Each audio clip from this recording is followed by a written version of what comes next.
cómo se puede combatir los discursos anticientíficos también, porque no es solo la fake news, ¿no? Los nuevos gobiernos de derecha en todo el mundo, digo, Trump, Bolsonaro, la nueva derecha francesa también, de la mano de Marine Le Pen, todos estos nuevos políticos, estos nuevos movimientos, no solo cuestionan la verdad, ¿sí? Estamos en la era de la posverdad, sino la ciencia en sí misma, cuestionar la efectividad de una vacuna, algo que nunca habríamos pensado que sucedería en medio de una pandemia. Lo que más necesitamos es justamente vacunas y cómo hacemos para combatir eso, ¿no?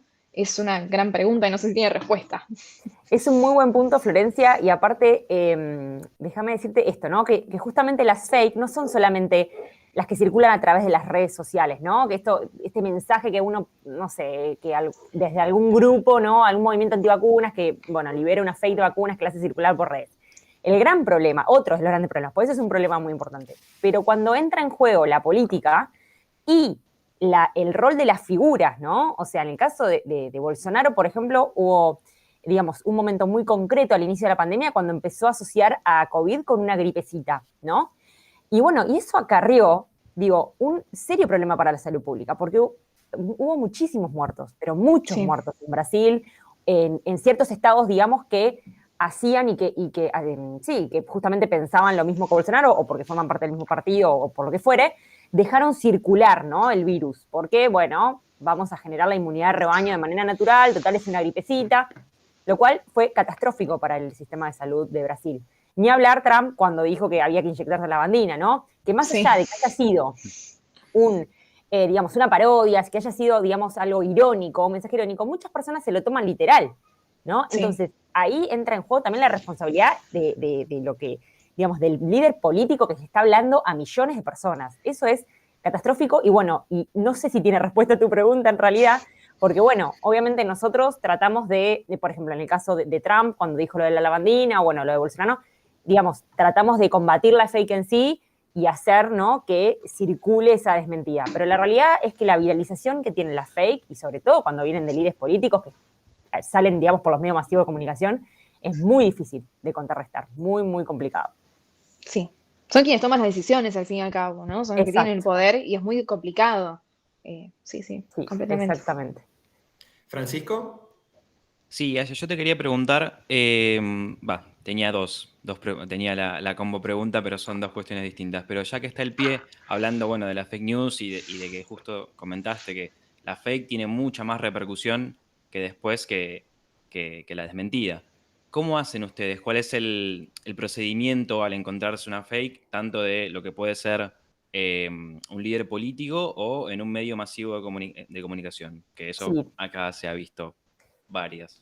mucho se ha visto acá también. De hecho, la gran mayoría en realidad circula por redes, pero es que en realidad los medios masivos de comunicación también tienen redes, entonces Claro. hay algo Claro. como algo medio raro ahí, pero digamos, nosotros tratamos de no discriminar, por lo menos al principio, ¿no? Como era tan abrumadora la cantidad de fake news que circulaban, no discriminábamos, digamos, la fuente y simplemente poníamos quizá alguna captura o algo, ¿no?, de pantalla o la imagen que circulaba por WhatsApp o por Facebook o por lo que fuera, con la fake en sí, ¿no?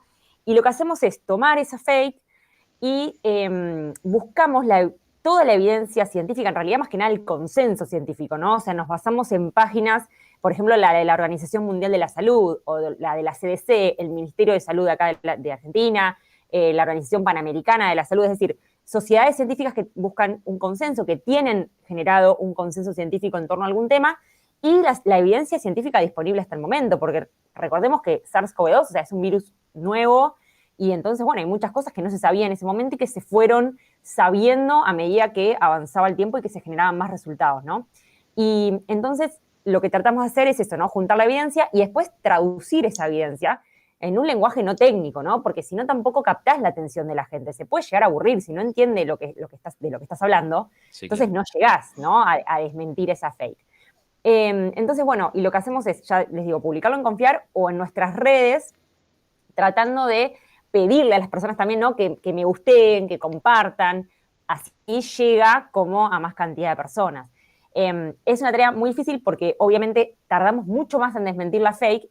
Crear una fake es muy fácil, ¿sí? O sea, porque uno puede poner títulos como muy llamativos y muy copados y tirar 2 o 3 verdades, pero mezcladas todas con falsedades, sin ningún tipo de evidencia, porque cualquiera puede hablar. Entonces, y eso es hacerlo circular, ¿no? Y si pega, se empieza a viralizar. En cambio, la desmentida trae aparejado toda la búsqueda de evidencia científica y después, o sea, el chequeo de lo que cada uno hace, ¿no? Entre los pares, y después recién pasarlo a lenguaje no técnico. Entonces, es una tarea muy complicada, pero bueno, que estamos dispuestos a seguir haciendo, ¿no? Que de hecho, bueno, seguimos hoy por hoy.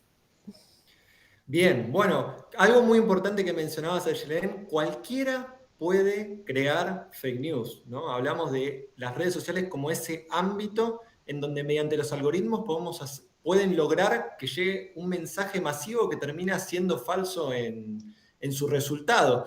Y creo que los periodistas, especialmente aquellos que se dedican a periodismo científico, están todo el tiempo tratando como de sumergirse para tratar de desmentir o de detectar, es como que estamos siempre haciendo ese esfuerzo más por desmentir que por informar.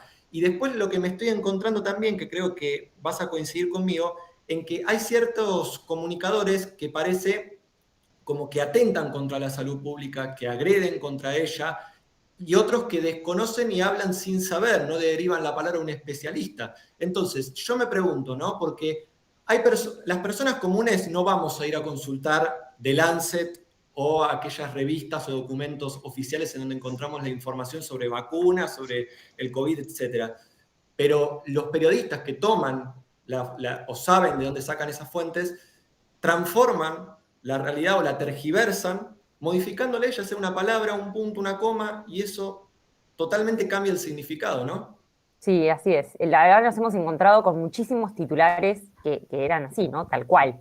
Le cambiaban una coma o ponían una frase del paper, ¿no? Del trabajo científico mal traducida o mal interpretada, y eso generaba una angustia impresionante, porque aparte muchas personas, y se ve mucho en Twitter esto, que no leen, no entran al link, ¿no? A leer la nota, a leer todo el cuerpo. Muchas personas le dan el retweet solamente por el titular, ¿no? Y eso es muy grave, porque obviamente ni siquiera sabemos lo que estamos compartiendo, ¿no? Entonces, es terrible trabajar así, y más cuando pasa esto que decías vos, Lautaro, el hecho de cuando aparecen los falsos expertos y los intrusistas, ¿no? Los falsos expertos son, por ahí, científicos, pero que no tienen ni idea de inmunología o ni idea de vacunas o ni idea de, no sé, de un virus, y que se ponen a hablar, ¿no? O, por otro lado, los intrusistas, que es directamente por ahí comunicadores que no son especialistas en ciencia, ¿no? Y también salen a opinar, porque obviamente opinión no es evidencia, ¿no? Pero bueno, opinar podemos opinar todos. Pero digo, y esto puede atentar contra la salud pública. Entonces, no es una pavada, ¿no? Opinar sobre esto sin solidez científica. No, tal cual. Y además los focos de atención se fueron moviendo a lo largo del tiempo. Primero, ¿cuál fue el origen del coronavirus? ¿Cómo se transmite? ¿La vacuna es efectiva o no es efectiva? Bueno, salió la Sputnik en su momento, como era la única que había salido, hablaban de el apresuramiento por parte de la ciencia, que lo había conseguido en tiempo récord. Entonces así con todo. Y después, bueno, se dudaba el tema de la efectividad, de la eficacia. Yo te quiero preguntar, Ayelen, ¿no? Porque no es lo mismo hablar de efectividad que de eficacia, ¿no? ¿Qué diferenciación hay? No, claro, la eficacia es lo que sale, digamos, es el número ese que sale de los ensayos clínicos. Son ensayos totalmente controlados. Es decir, hay en la famosa fase 3, que muchas personas no empezaron a hablar de estos resultados de fase 3, se agarran, ¿no? Se toman voluntarios, un grupo de voluntarios va al grupo placebo, otro grupo de voluntarios va al grupo que se va a vacunar, ¿no? Pero esas personas no saben qué les va a tocar, ¿no? Si placebo o vacuna. El placebo sería como una solución que no genera nada, o sea, que es una solución fisiológica, por ejemplo, ¿no? Algo que es totalmente inocuo. Entonces, después de que pase un tiempo, ¿no? Uno recibe una dosis o las 2 dosis sin saber qué le tocó, y después se evalúa cuántos casos de COVID hubo en cada grupo, ¿no? Estos son ensayos totalmente ciegos, es decir, ni la persona sabe qué le está poniendo, ni la persona que se pone la vacuna sabe qué le está tocando. Cuando se abre ese ciego, es decir, bueno, a ver, ¿cuántas del grupo vacunal se contagiaron de COVID y cómo les fue, no? ¿Se enfermaron grave? ¿Hubo alguna muerte? ¿Qué nivel, digamos, de enfermedad tuvo, ¿no? ¿Qué cantidad de síntomas y demás? Y lo mismo con el grupo placebo. Y se hace una cuenta para evaluar cuán eficaz fue la vacuna, es decir, cuánto me protegió frente a, hay un porcentaje de eficacia que es frente a las formas sintomáticas, otras que es otro número que va a ser frente a la forma severa, es decir, quizá hay una vacuna que es 50% eficaz contra la forma sintomática de COVID, es decir, me puedo agarrar COVID, pero un 90% de eficacia contra las formas severas y la muerte. Entonces, bueno, ok, te podés contagiar de COVID y quizá enfermarte como si fuera una gripe, pero muy probablemente no te agarre una enfermedad muy severa, ¿no? Que eso es, digamos, el objetivo hoy por hoy que tiene la vacunación. Eso es por un lado la eficacia, ¿no? Entonces eso es totalmente un ensayo clínico, controlado con pocos voluntarios. ¿Qué pasa? Cuando uno sale al mundo real, ¿no? Cuando empieza la vacunación masiva, ahí tenemos muchas personas vacunadas, muchas más que los ensayos clínicos. Y ahí puede aparecer, por ejemplo, algún evento adverso raro que no se vio en los ensayos clínicos, o se puede determinar el porcentaje real, ¿no? Real entre comillas, en el sentido de que ahí es la vida, ¿no? No es un ensayo clínico con todas las variables controladas. Ahí entra en juego cada persona es un mundo, ¿no? Entonces, si tiene o no comorbilidades, que eso también, algunas personas con comorbilidades se usan en los, se llaman en los ensayos clínicos, pero en la vida real lo que calculamos, digamos, es la eficiencia, ¿no? Es decir, cómo es la vacuna o cuál es esa eficacia de la vacuna en el mundo real. ¿Es igual que la del ensayo clínico? Bueno, eso se va viendo a medida que la vacunación es masiva, ¿no? Hay muchas más personas vacunadas. Francisco. Sí, Aye, te quería preguntar, ya que está, bueno, obviamente hablando de vacunas, sobre la información que tengas sobre los proyectos de vacunas que se están desarrollando acá en el país, más allá obviamente de las importadas que venimos adquiriendo hace rato.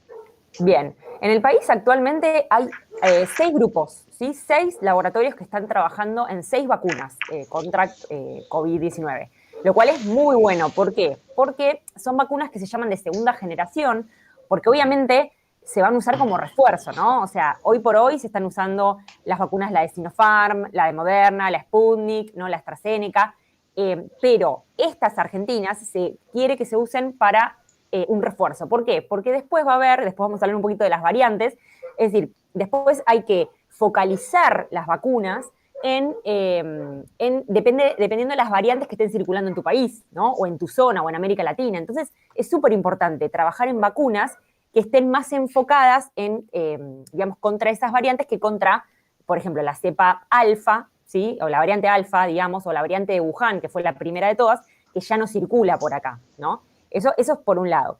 Dentro de las 6 vacunas actuales que se están desarrollando en Argentina, hay 2 o 3 que están mucho más avanzadas.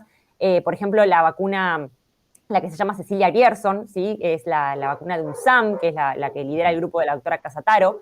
Ellos están ya terminaron la fase preclínica y están resolviendo junto a laboratorios privados para empezar los ensayos clínicos, es decir, en personas, ¿sí? En voluntarios. Eso lo estiman que estarían arrancando a fines de este año. No es nada fácil arrancar con un ensayo clínico porque hay que presentar muchos papeles y aparte se necesita financiación, ¿no? Entonces, digamos, sí o sí hay que asociarse como alguna fundación, algún grupo privado que permita desarrollar esto, ¿no? Después hay una vacuna desarrollándose en la Universidad Nacional del Litoral, en Santa Fe, otra en INTA de Bariloche, otra en Córdoba, otra acá en La Plata, digo acá en La Plata porque yo soy de La Plata, la Argenvac, y me está faltando una, la del ELUAR, la del Instituto ELUAR, también esa está bastante avanzada. Cada una tiene tiene plataformas, ¿no? Muchas de ellas son, digamos, parecidas a la de Novavax, que serían como partecitas del virus, ¿no? No son como las de AstraZeneca, por ejemplo, que tiene un adenovirus, ¿no? Que es como un transporte del material genético del COVID, del SARS-CoV-2, o, no sé, la de Pfizer y la de Moderna, que son mucho más novedosas, digamos, la tecnología, que es su famoso ARN mensajero. Estas quizás son partecitas del virus que se purifican, un poco más tradicionales, digamos, como la de Sinopharm, que también es muy tradicional, que es virus inactivado, ¿no? Entonces, hay muchas plataformas vacunales, y acá en Argentina estamos, digamos, actualmente se están trabajando en 6 vacunas. Así que muy bueno. Bien. Pero me quedó una duda a mí respecto a eso. Por ejemplo, yo estoy vacunada con 2 dosis de Sinopharm. Me tocaría una tercera dosis. Estas pequeñas dosis que van a dar con las producidas en Argentina, ¿aplican para cualquier vacuna? Porque hay gente que se vacunó con una Pfizer y una AstraZeneca, 2 AstraZeneca, una Sinopharm y una Sputnik, digamos, ¿cómo va a funcionar eso? ¿Se va a Eso combinar esa vacuna con una determinada cantidad de gente o cómo va a ser?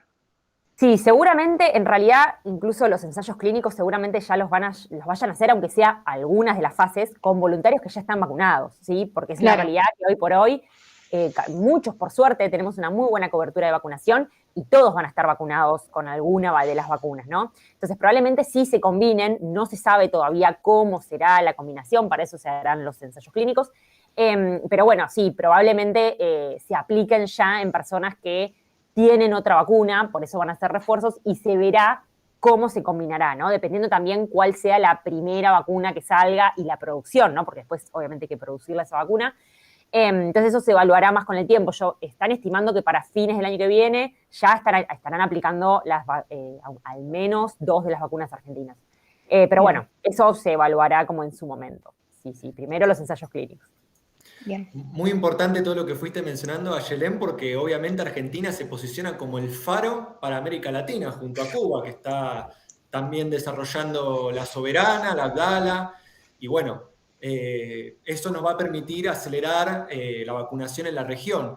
Y vos recién hablabas de las cepas. Yo ya le perdí la cuenta la cantidad de cepas que hay. Hablando desde el sentido común, tengo nada más ahí en mente la Delta. Nosotros la semana pasada veníamos anticipando un poco sobre una nueva que había aparecido que se llama Mu. Y también mencionábamos la curiosidad de que ahora a las variantes les pusieron el nombre del calendario griego, ¿no? Sí, así es, del alfabeto griego. El alfabeto Porque, griego. sí, eso fue porque, digamos, al principio, a ver, los virus siempre mutan, ¿sí? O sea, todos en realidad mutamos. Los virus mutan, algunos más rápido que otros, ¿sí? Y eso da lugar a que se generen por ahí versiones del virus que son distintos al que empezó a circular allá lejos por marzo ¿no? En realidad, incluso un cachito antes, del 2020. Entonces, eso, digamos, esos como cambios que se producen en el virus hacen que los expertos, ¿sí? Llamen, por ejemplo, bueno, a esto que estoy viendo, estas modificaciones del virus se están repitiendo mucho acá y acá. Bueno, entonces vamos a llamarla una nueva variante, ¿no? Que serían lo que hoy por hoy es el alfabeto griego, digamos, que se está utilizando, son las nuevas variantes. Dentro de esas variantes, la Organización Mundial de la Salud y los grupos de expertos, digamos, en virus, ¿sí? Que es todo un mundo, determina cuáles son las de preocupación y cuáles son las de interés, ¿sí? Las de interés, como por ejemplo Mu, ¿sí? O la cepa, la C37, que hay en la andina, ¿no? Que no me sale el alfabeto, la letra griega. Ellas, por ejemplo, son de interés, ¿sí? Porque todavía no se ha demostrado que sean más transmisibles o que generen una enfermedad más severa. Es decir, las que son de preocupación ya se demostró que, esto que les digo, ¿no? O son más transmisibles o generan una enfermedad más severa en algún grupo especial o no, o en la población en general. Es decir, tienen algunas características que las hacen de preocupación, ¿sí? Que son más preocupantes. O, por ejemplo, evaden algunas vacunas, ¿sí? Es decir, tienen las vacunas como que son menos eficaces contra esas variantes. Bueno, dentro de estas variantes de preocupación, por ejemplo, estaba la alfa, ¿sí? Que es la que se originó en Reino Unido, la delta, ¿sí? Que se generó en India. ¿Qué pasa? Justamente para no estigmatizar, ¿no? Y decir, me enfermé con la de Reino Unido, o esta es la variante de la India, ¿sí? Para no estigmatizar justamente, porque aparte el virus está circulando en todo el mundo.